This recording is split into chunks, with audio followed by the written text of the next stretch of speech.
for pertaining to Dinachari. Went over last week. Everything was clear? No questions, no doubts? Good.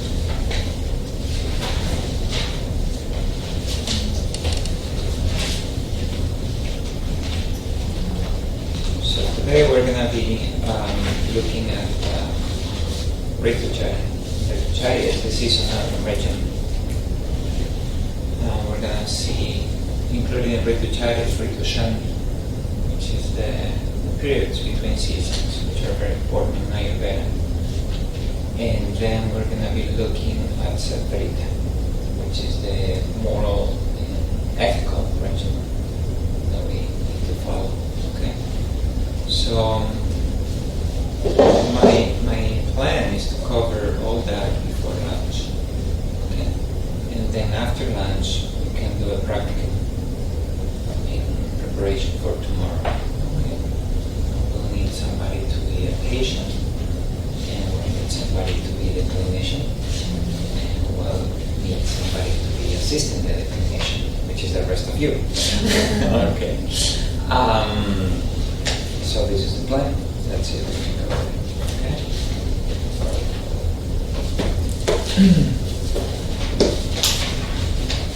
So, if we already have a dinacharya, a daily routine, why do we need additional rules?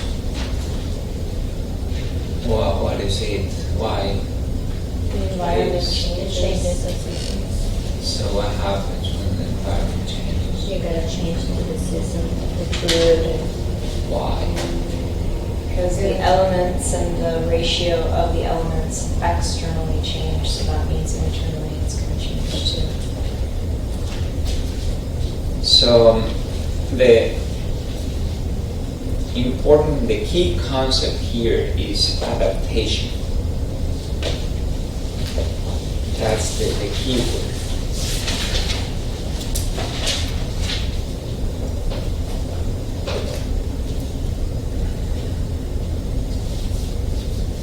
Adaptation is key for survival in any living being.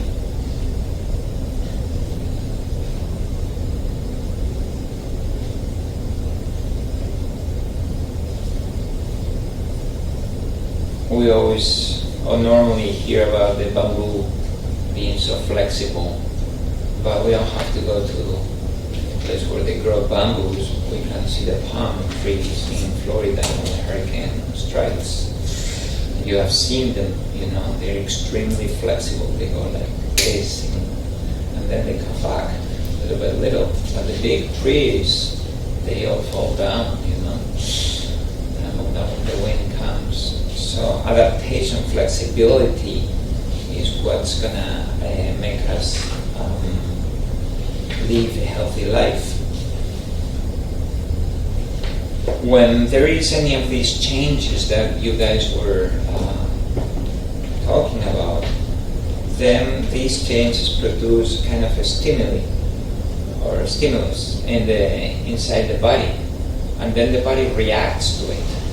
Okay, and that's where we have to bring all these seasonal regulations and rules and everything, so we can pacify that stimulus and bring the body back into regulation. Okay.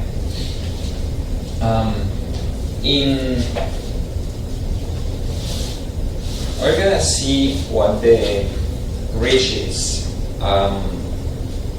noticed in India about how many seasons they have and everything, and then we're gonna see what's in temperate climates. But despite all these divisions that we have, what's very important to understand in Ritucharya is that it depends on local conditions. And when I say local conditions, it's very specific, because you cannot have a Ritucharya for Florida, for example, because Miami is completely different to I don't know, Gainesville. Completely different. We drive an hour north and come now 2 hours north, and the conditions are different. So it's not like, okay, this is subtropical and that's what it is. No, we have to look at the conditions. It's not the same to be on the coast than to be an hour inland. The dryness will be different, evidently, and then conditions will change. So retucharia is something that requires a lot of awareness of the local conditions. Okay, this is very important. So when we treat, when we apply retucharia, we're applying the rule of opposites normally. So we're always applying the opposite to the current weather conditions. In Ayurveda, you will see, I don't think you have seen this yet, that we can go along with the symptoms, we can exacerbate the symptoms, we can go use opposite substances to the symptoms. So there are different ways of doing it. If you think it's just the opposite, just think about homeopathy. Homeopathy doesn't give you the opposite. Homeopathy gives you a little bit more, a little thing of what's going on, so your body can destroy it and build up the antibodies and everything. So in Ayurveda we also do that, and you will see how in treatment of disease you will learn about that. But in this case we're just applying opposites in retucharia. Okay.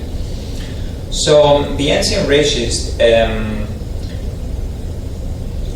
divided the year in 2 kalas. Okay.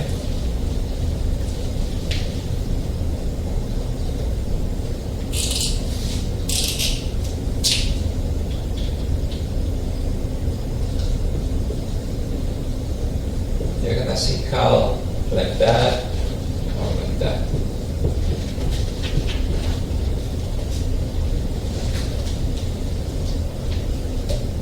And the 2 kalas are like 2 semesters. And they are divided according to the position of the sun. So we have a northern course of the sun and a southern course of the sun. Okay?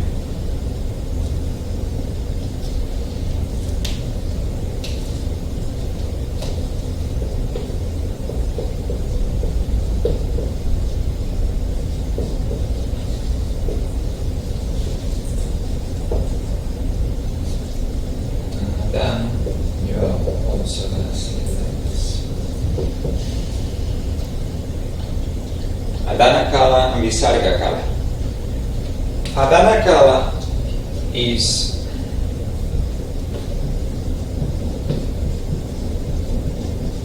the northern course of the sun. Okay? In India, we're going to talk about India right now. I'm going to talk about India because it's always taught, even though unless we move to India and we start doing Ayurveda in India, I don't think we're ever going to use any of this, okay? And it's pretty complex. Above all for us, when we go into the seasons, that they have 6 seasons in India, because we're not used to some of those seasons, we don't even know the conditions because they don't happen here. Not here, not in New York. So it's all like, what? But it's taught in Ayurveda because that's the way it was taught. When we get to the template climates, then we can relate to it, okay? But bear with me. Northern course. In India, this goes from December to June.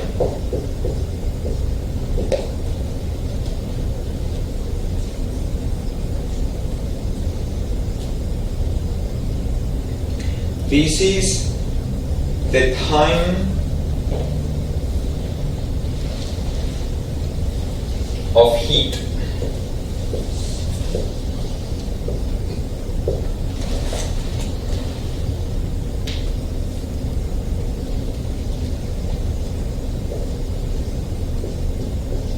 accumulation.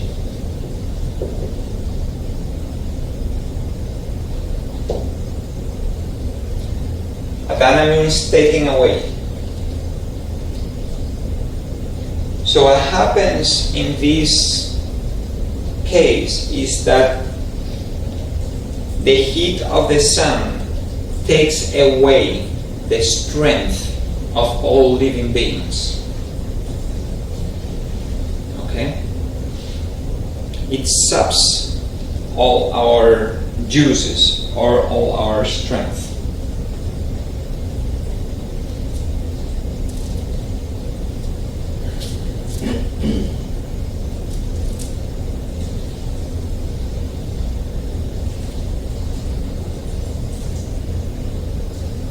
Pungent, bitter, and astringent tastes predominate, creating dryness.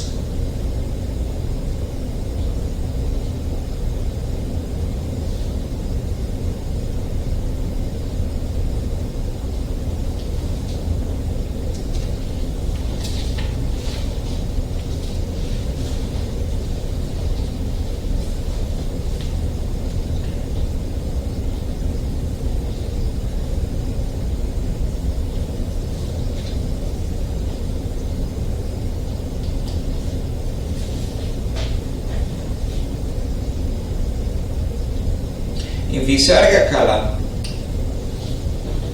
the opposite happens. The rains come, and with them moisture.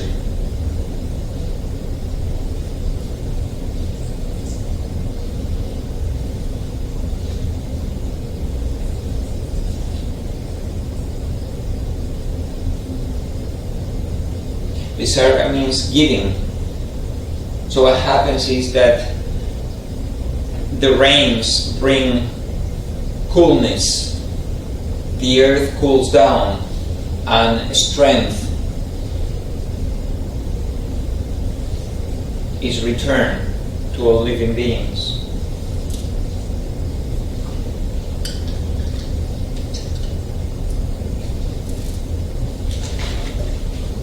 At this time, the moon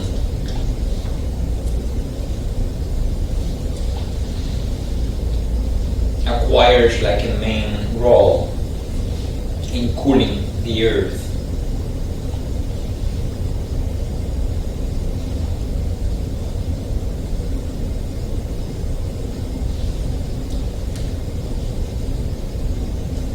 Sour, salty, and sweet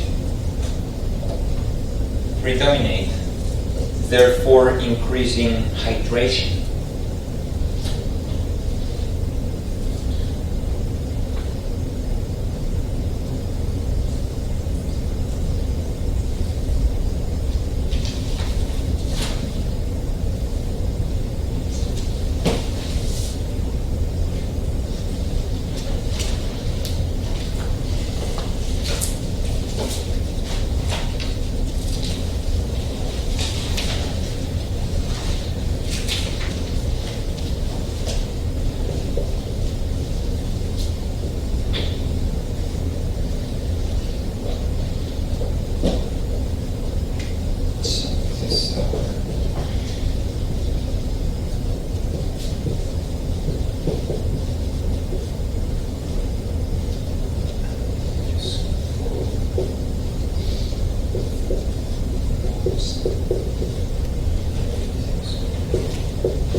From the kalas, which are the semesters, we have the ritus, and the ritus are 2 months each.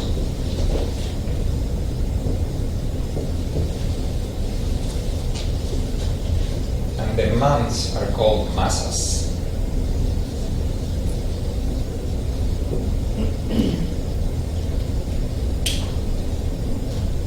So what we're gonna see now is these ritus are the 6 seasons. Because we have 2 months each. 6 times 2 is 12. Okay. So we're going to see the 6 ritus and how they work.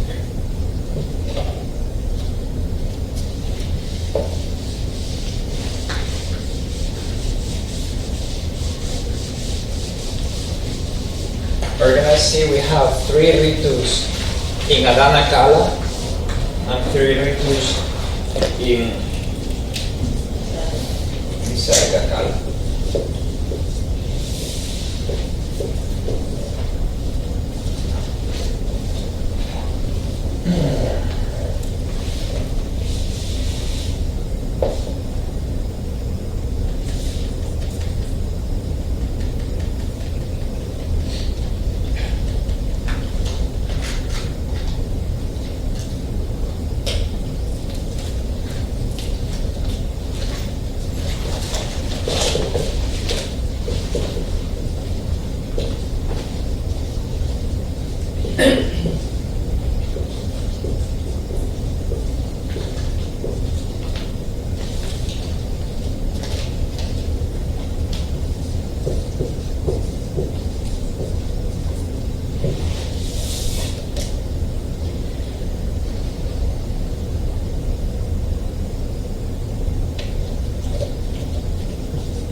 So the first ritual we have in Adana Kala is called Shishira. Shishira is January and February in India. Or mid-January to mid-March, to be more exact. Mid-January to mid-March.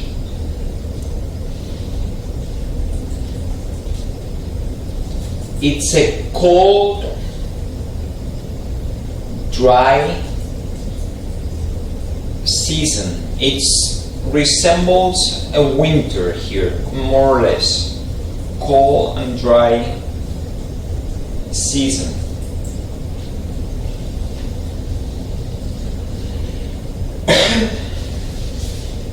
The tikta taste predominates. Tikta taste. And therefore, this is a kapha increasing season. Okay? Krishna is bitter, no? Yes. Tikta. Tikta grita. Tikta. Bitter. If it's cold, even though it's dry, it's a kapha increasing season. Okay. The second one, no, not the second one. Let's go one by one. This is a season where we need to have sweet, sour, and salty tastes. The taste that predominates is bitter, so we need to compensate for that. But it's kapha increasing time, so what those... Because bear in mind one thing, the most important thing is hot and cold. Okay. More than the tastes. Always the energy. Okay. The ipahaki is more powerful than the taste. Okay, so the coldness is there. So we need to put something that compensates for this coldness. Of course, we have to go into vata pacifying. That's why it's sour and salty and sweet. These are the tastes for the season. And we need warm foods as well. Since it is a cold season, energy is at its maximum, okay? We have a lot of energy at this point. Agni is very strong.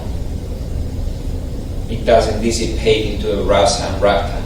It just goes in. So the Agni is very strong. Okay.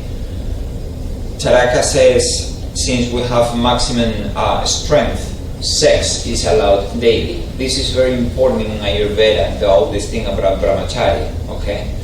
So but when they talk about brahmacharya or sex in this case, let's relate it to general energy. Ojas is very strong. So we have maximum capacity to undertake anything that we need. Okay? So that's what he's talking about in this case. So that's Sishira. We're going to see that many of these aspects, we're going to translate them to a temperate climate of 4 seasons. And this would pertain to the winter, not everywhere. Because we're talking about the cold and dry winter, and that's not the case in a place like New England. This is a place like New Mexico, right? Colorado, or something like that.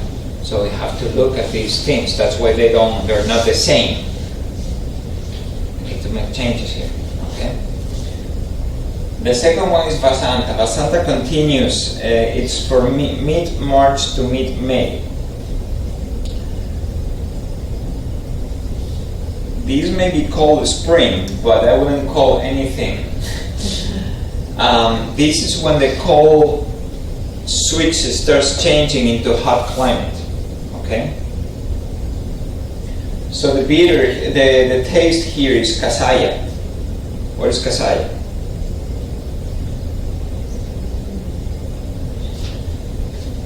They haven't covered that. Oh, you have done astringent. Astringent. Still, kapha increasing. Why is it kapha increasing if we're getting into the heat? It's wet. For the taste, you mean? Yeah. No, why is kapha increasing as a dosha if we're getting into heat? You know, this is a time in India when the cold changes into the heat. That's why it's called kind of a spring, okay? Yeah, same as here. Spring is a time when you get some still dewy mornings and then it starts changing. So why is kapha increasing? Because moisture increases? Moisture increases. Close. Why? Humid weather? Something happens in spring. What happens in spring? Everything is born, nourished. What happens in the north in spring? Everything melts. Yes, there you go. Everything melts. So the kapha that accumulated during the winter in the body starts melting. This is a very dangerous time because all this kapha is going to produce a lot of allergies. It's going to block all the systems because the kapha was inside accumulating and now it's coming out like crazy. So that's the time. Look at the spring here. It's when we have all the allergies, the sinus, all the stuff. That's the kapha that's just melting inside of us. So that's why this season is still kapha increasing. Mostly kapha increasing. Pungent, bitter, dry, and warm. This is recommendations for food.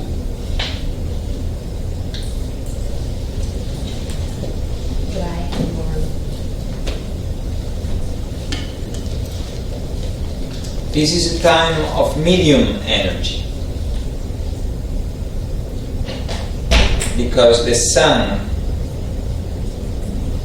is starting to heat up things. So we got medium energy.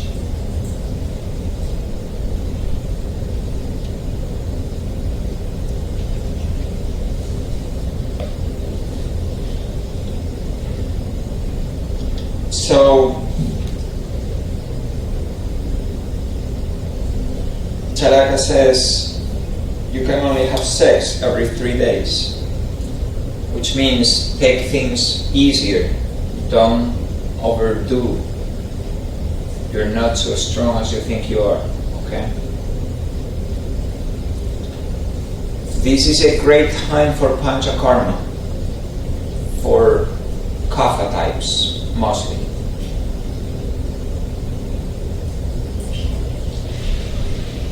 Pittas would do good in panchakarma here too. That's mostly for, and later on we'll talk about why, okay?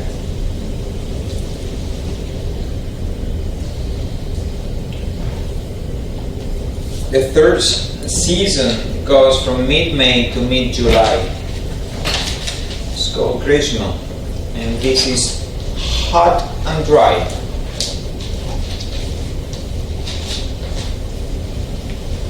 If you are in southern India at this time of the year, you're gonna suffer,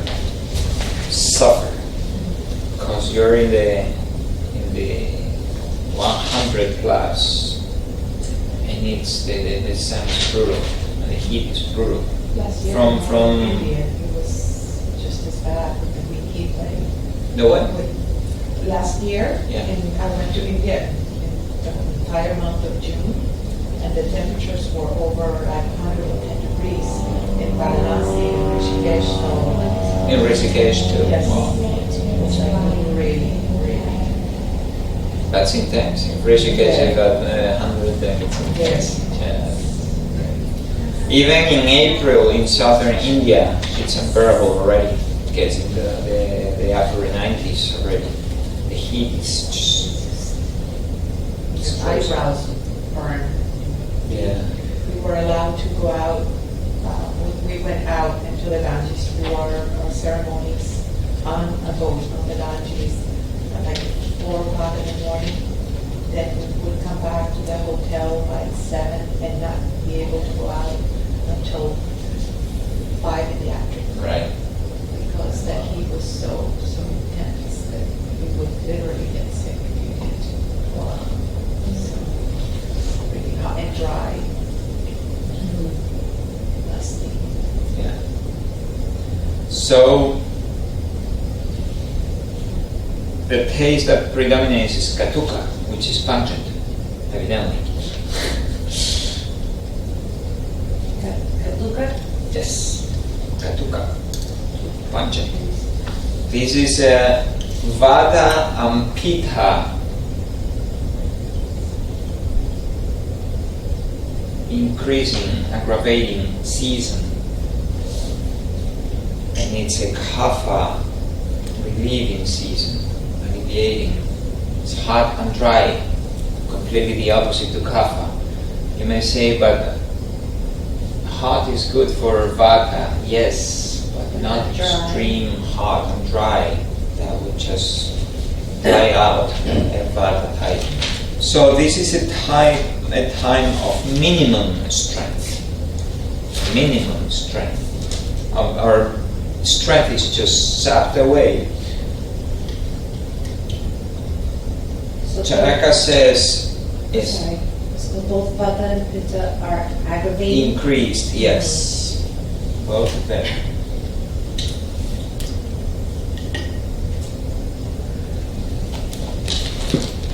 Sweet.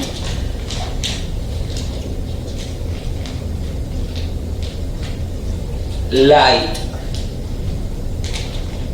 Fatty and liquids are in the diet recommended. Sweet, light, and what? Fatty. Fatty. Many, and cold, of course. And cold. We need liquids, but charaka is very specific. No alcohol. No alcohol. Why? It's dry. Because it dehydrates you. It's drying. So no alcohol. Minimum strength. Naps allowed. The only time short naps allowed to recover from all this heat, cool down. Sex allowed every 2 weeks. Imagine it's just telling you, just don't do anything. Stay home. Don't do anything. Don't get in the sunlight, Charaka says. Don't get exposed to the sunlight. And don't over-exercise. So these are recommendations that we can translate into our summer. Even though this is not our summer. This is Arizona. This is Arizona's weather in the summertime. Okay. It's just very hot and very dry. Are you in Arizona in the summertime? In the desert?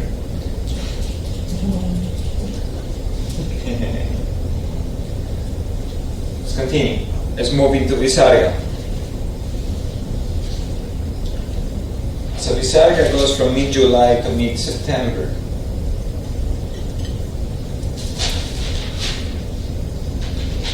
It's the rainy season.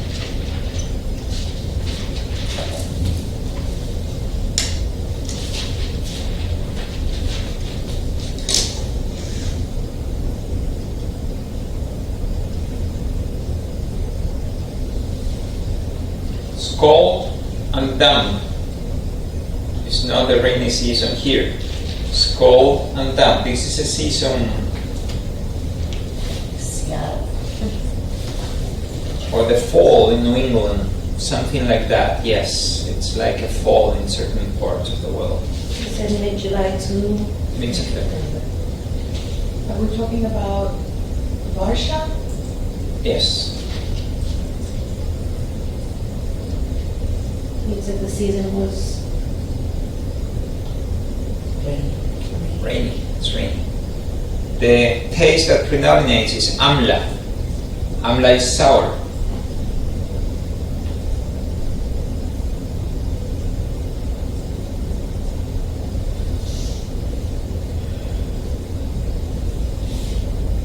This is kapha aggravating again.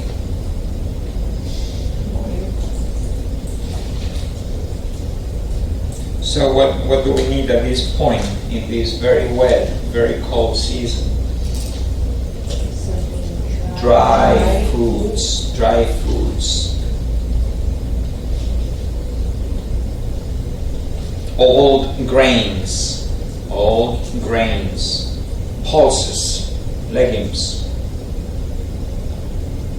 spices, wine, and the meat of desert animals. That's what Charaka says. Meat of desert animals. You know why? because they're in a dry environment. So dry. their meat is drying. Yes. Here, do we know a meat that's pretty drying? Can you think of? Jerky? Yes, absolutely. Turkey. Turkey is super drying. The breast of a turkey is just extremely drying. You always put some kind of, you serve it with gravy normally, right? Try it without gravy. It's very drying. So turkey would be appropriate for this season, or for a fall in New England, or for Seattle. Okay, that would be the meat. That would be. Again, minimum energy.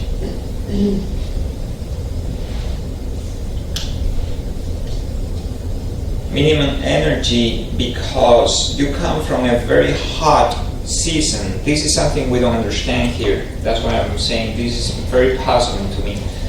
You come from a very hot season and you go into a very wet season. What happens is that acne gets even more depleted than it was.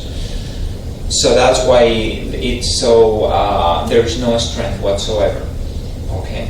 So it's like two extreme seasons that just deplete your body completely. Okay? And normally in a cold, rainy season, acne would be stronger. Okay? But because it comes so debilitated from a very hot season and it goes into this one, it gets even more debilitated. So we get again minimum strength. So we get again no sex for 2 weeks, so we get in don't overdo things, okay? And stay warm.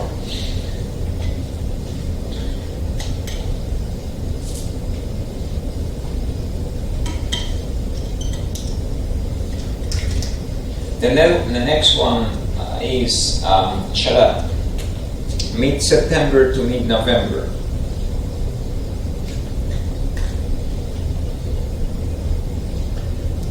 These in India they call the fall or autumn, that's what they call it. However, Sharad is hot and humid. So if we start saying that this is fall, we're gonna get very confused. That's why I don't like to give like fall or spring or summer to the seasons in India. Okay, even though they have these names, but we cannot follow that. So it's hot and humid. This is our weather now and in a couple of months. Okay, so the taste is lavana, and lavana is salty, which is exactly hot and humid. This goes without saying that this is a pitta provoking season and a vata relieving season.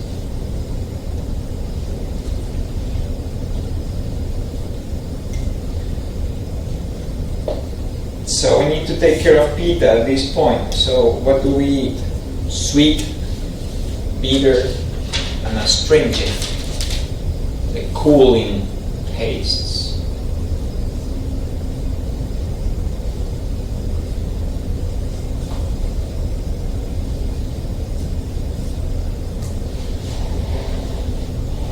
Strength is medium.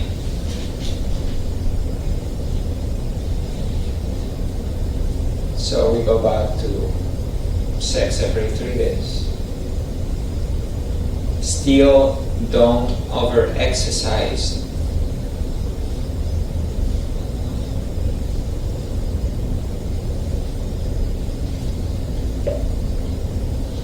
And the last one is Hemanta, mid-November to mid-January. This is what they call winter. It's cold and dry. Kapha and Vata aggravate. The taste is Mathura. Mathura is sweet.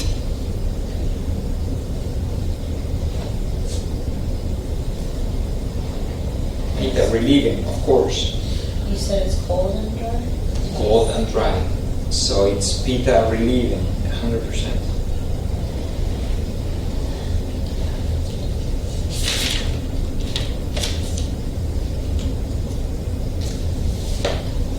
We eat sweet, sour, salty, and hot foods. We need to compensate for the cold. Sour, salty. Sweet, sour, salty, and warm foods that are all heating in energy. Sweet, sour, and salty are heating in energy.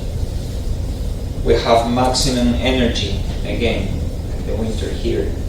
Sex allowed daily. That means you can engage in physical activities daily.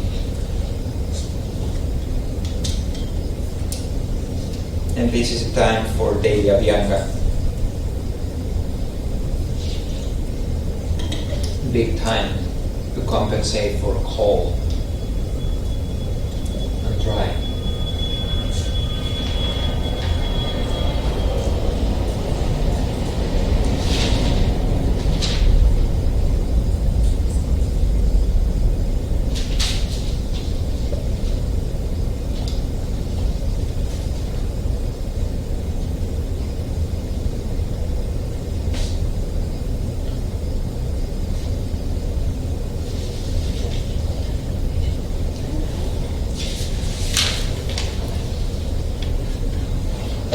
So, how do we translate this into a template for client?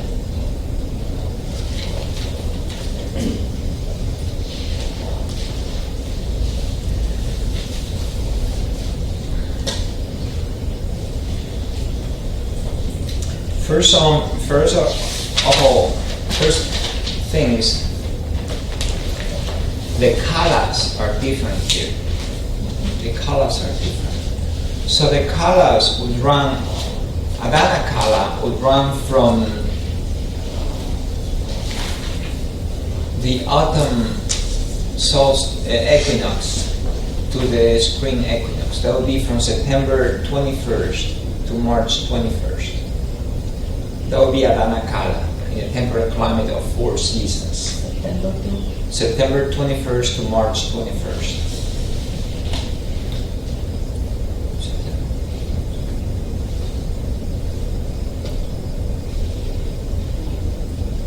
And here, the debilitating aspect will be cold, not hot. So in a temperate climate, what we see is that what really debilitates us is the winter. This is the time when everything stops here in the temperate climate. You see, it's the time when many plants go dormant. It's the time when many animals hibernate. So life comes to a still point somehow, right? It's a very debilitating time. Whereas the Visarga, which is from the spring, March 21st to September 21st, and I'm going to be talking about the northern hemisphere, okay? Because we're in the northern hemisphere. If you go to the southern hemisphere, it will be the same, just revert the seasons, all right? Are we okay with that, everybody? Okay. So this time, spring comes and everything comes to life. It starts getting warm again. This is a time for crops. This is time when animals come out of hibernation.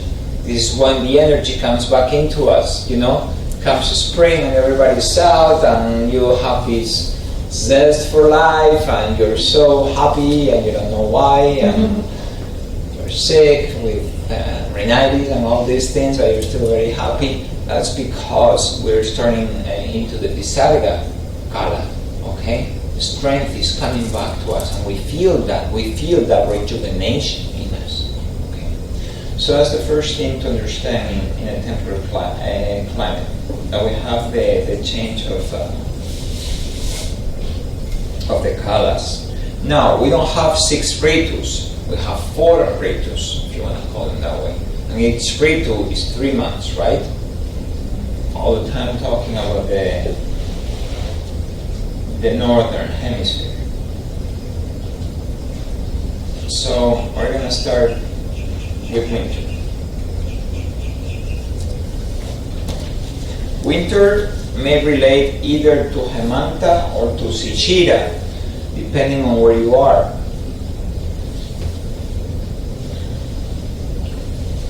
But winter is, a common denomination for winter is coldness. It is cold. It may be dry or it may be wet, depending on where you are. But the main thing is that it's cold. As it's cold,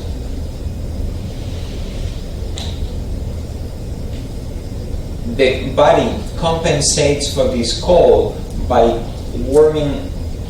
keeping all the heat inside. So by keeping the heat inside, what we have is a very strong Agni. And it makes sense because we need to eat more, right? To compensate, because this is the debilitating period. So we're spending a lot of energy just being alive, just being able to take all this coldness, okay? So we need the strong Agni to digest all these amounts of food that we're going to be taking in, okay? So what we need to take is things that are heating and are nourishing. And here we go to the sweet and salty and sour.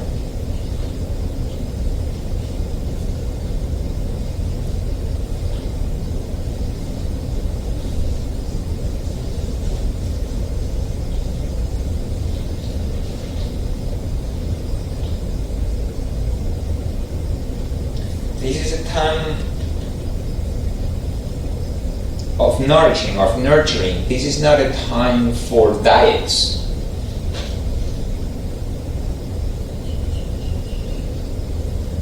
You see, the acne is so strong, the fire is so strong that it needs fuel. If we don't give it fuel enough, then it will just burn ourselves, and it will vitiate Vata big time.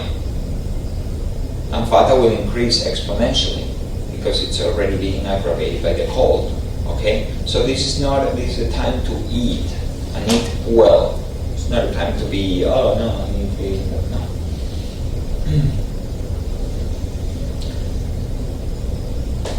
Says Charaka, take anxious, that means oily foods. Take anxious, sour, salty, and sweet juices of the meat of aquatic and marshy animals. You know why? Have you seen a duck? Have you eaten a duck? A duck is very fatty. Greasy. Very greasy. Why is he greasy? That's up. Because they live in the water. So because they live in the water, they leave all this amount of grease, of fat, to be able to compensate for the coldness. So all marshy animals, of course, they have a lot of fat, and that's what he recommends at this point.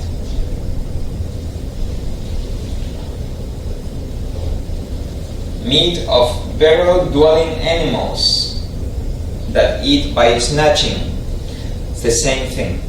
It's the same thing. Okay. But he says, thereafter one should drink herbal wine and have honey, because we need to digest and we need to keep warm. That's the other thing. Okay. He says, if a person habitually takes preparation of cow's milk, cane juice, fat, oil, new rice, and hot water during the winter, his span of life is never decreased. So we're seeing dairy, cow's preparations, dairy, fats, cane juice, sweets, rice, grains. So very nourishing foods, very sweet in tastes, and hot water. We can add to that cooked grains, root vegetables, spices.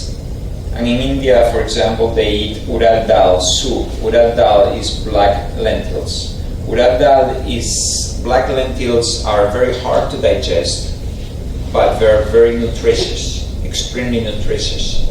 They're vata pacifying, but you need to have a very strong acne to be able to digest urad dal. You would make it more digestible spice, like cane or something like that? Still, urad dal is very hard to digest. It's not a food that, from Charaka talks about this, I think it's not a food that you eat in the heat of the summer, because there's no acne enough.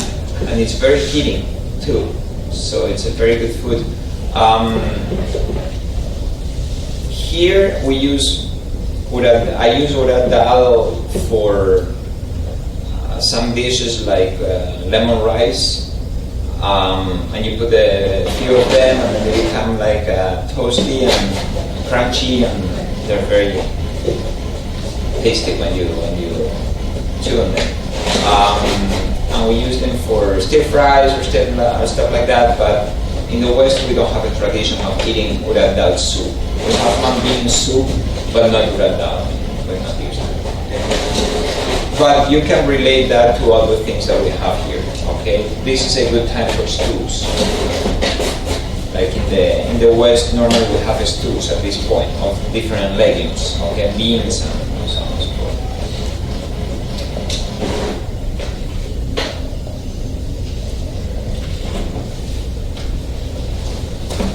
This is a time to avoid anything that vitiates vata. So we stay away from cold foods, from iced drinks, from raw foods as much as possible.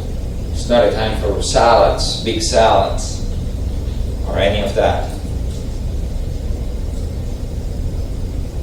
In a temperate climate,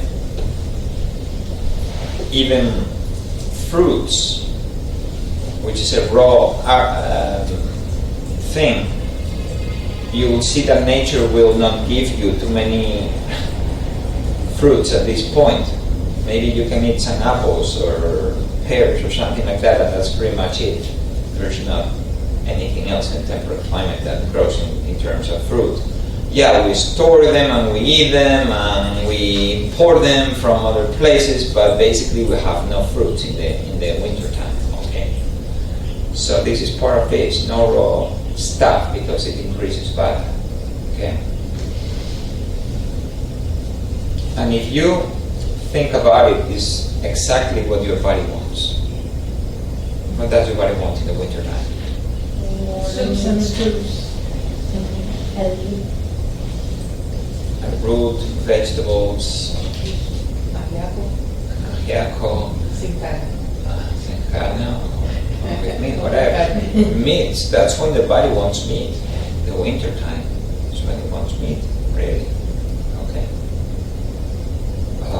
Meat broth is what it was given to kids at this time, to compensate for colds and all that. Chicken soup, which has properties to heal the flu. So this is the time to do all that. In terms of lifestyle,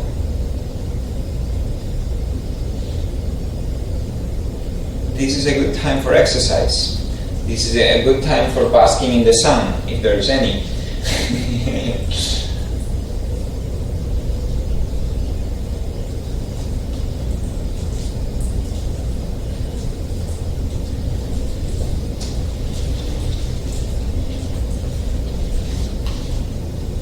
Being Charaka, he recommends us that at this point we have to reside in a place underground. But he's talking about being in a place which is heated, with several carpets or whatever, because of these things. This is a time for Abhyanga daily, for fomentation. Fomentation meaning saunas, or things like saunas.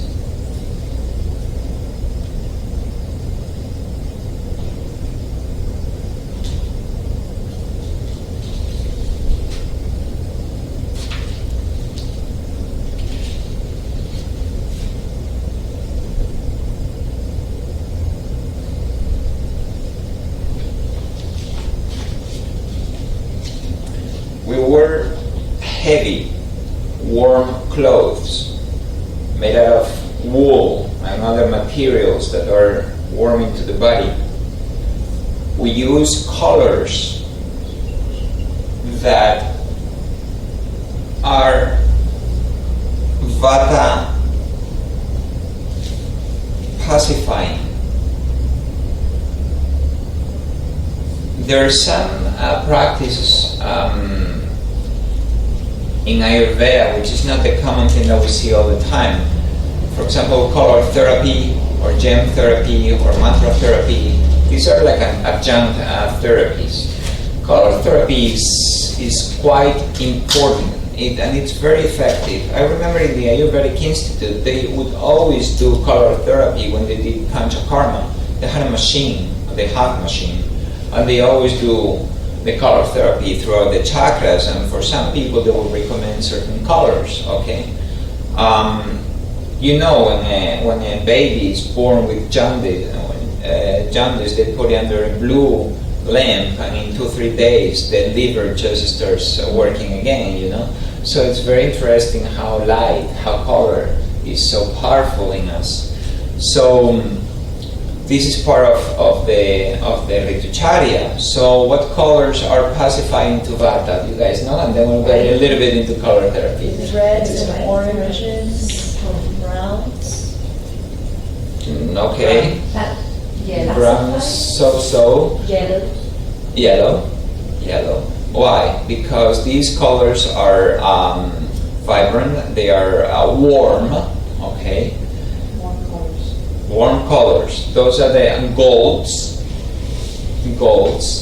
But in the winter time, we need to go into darks, because dark retains the heat.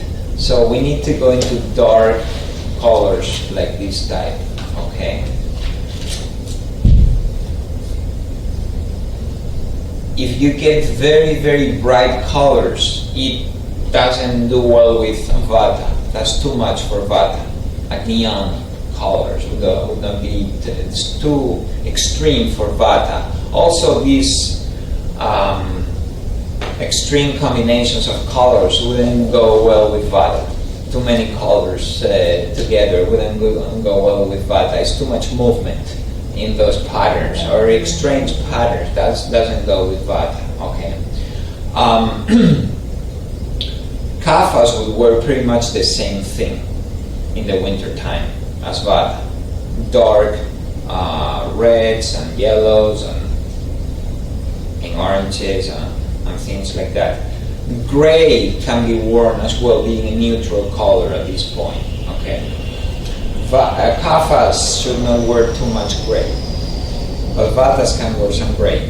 Pittas in the winter time should wear dark blues, dark greens, even some of the Vata colors, but not the very strong ones. The strongest one is red.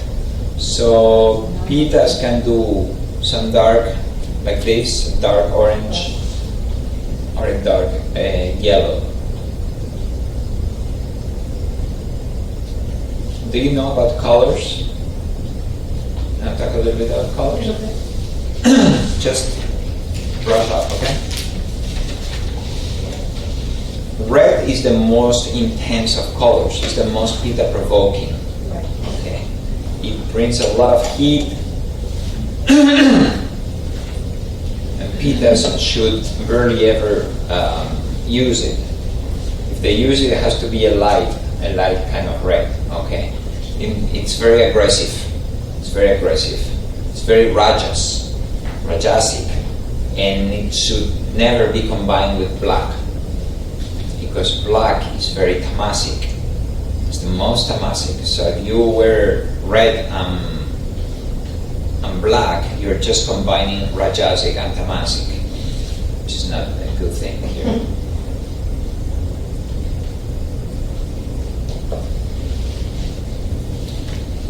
Orange is a milder take on red.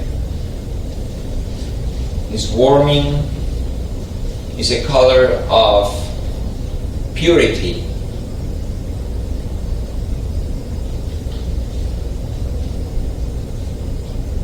And spirituality, to a certain extent. Swamis normally wear orange robes because of that. Yellow is the color of fun, of life. It's also very warming.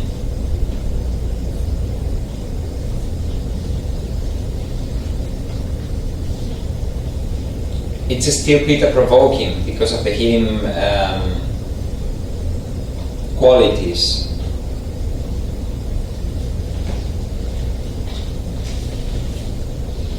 Green is very soothing, it's very calming. It's the color of nature. It's a great color for Pitta. One of the best. It's the color of the heart chakra. So it's a color of compassion.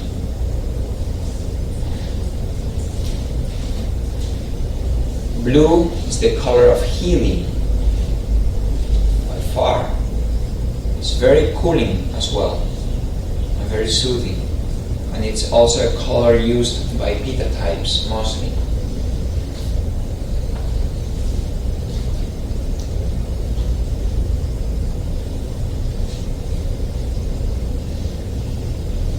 Black is a very interesting color.